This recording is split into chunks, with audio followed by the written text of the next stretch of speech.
When your children are little, when they're 5, 6, 7, 2, 3, 4, you know what the most important thing is? I have 5 of those, I could tell you. The most important thing to them is your approval. They want to make you proud, man. They want to show you what they did. I'll be on an important work phone call. And my son will come over, my 2-year-old will come over. Abba. Like, okay, hold on. What is it? Nothing. I'll go back on the phone and he'll start calling me again. I'll be like, okay. What is it? I want to show you something.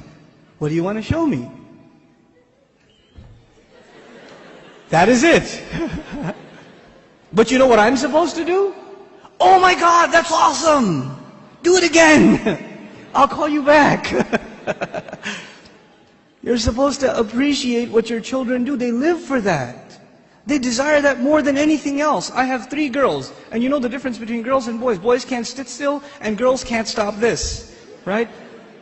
So I pick my girls up from school. One's in 1st grade, the other's in 3rd grade. I pick them up from school. It's a 25-minute ride back home, and what are they doing the whole way? You know what happened today in class? We colored a dinosaur, and we did this and that, and I was coloring it purple, but I decided to put in some green, and they're going on and on and on and on and on. And they cannot help themselves, and they cannot stop, and I have to pay attention and listen. I have to listen and say, oh, what about blue? No, I did only a little bit blue. Right? I have to pay attention. And you know why I'm saying all of this? Just one more story on the side, just to wake you up a little. I share this story all the time. My oldest daughter, my eldest, Husna, when she was younger, she was really into finger painting. So she'd dip her hands in paint and just making a big old mess, right? And she brings this big cardboard to me. And it's a big blob of blue. I don't see anything, right? And she says, Abba, look what I made. And I'm sitting there going, that's awesome, a mountain. And she says, no, it's Mama. And I was like, oh, don't tell Mama. But the point I'm trying to make is they live for your approval. Live for it. But those of you that have children that are teenagers, do they get in the car when you pick them up from school and they can't stop telling you about what happened? Does that happen? Now, you know what happened in school today? My teacher said this and that and the other, and I got an A on my paper. Nope. They're quiet. And you're trying to know, how was your day? It was okay. So what'd you do? Something. Where are you going today? Somewhere. They don't talk. Getting them to talk is like an interrogation at a police station. And they're not saying anything to you.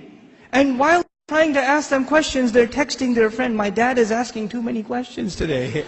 You know, I don't know what's up. Did you tell him something? What I'm trying to get at is very simple. At a younger age, your children crave your attention. And when they get older, you will crave their attention. But if you don't give them attention when they're tiny, when they come to you with their toys and you say, go in your room, I'm watching the news. The game is on, could you take him please? Come on, I had a long day at work, I don't want to deal with this right now.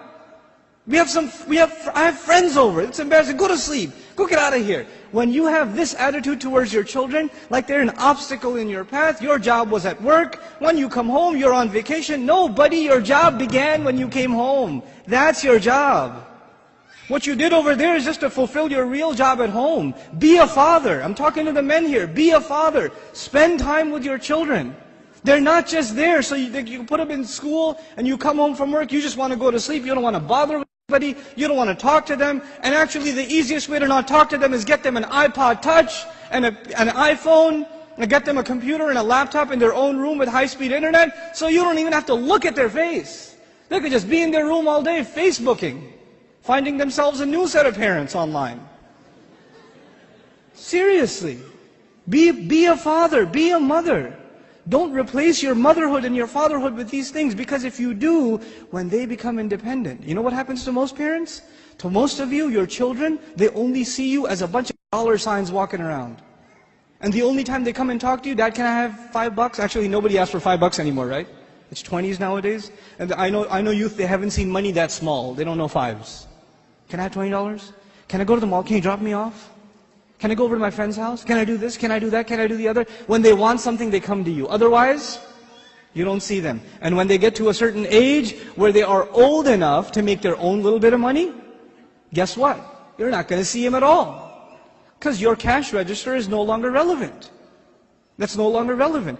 If this is the relationship you are setting yourself up for, you're headed for destruction. We got to change this now. And the way to change it, and it's going to be hard for a lot of you to implement this, but we have to be friends with our children.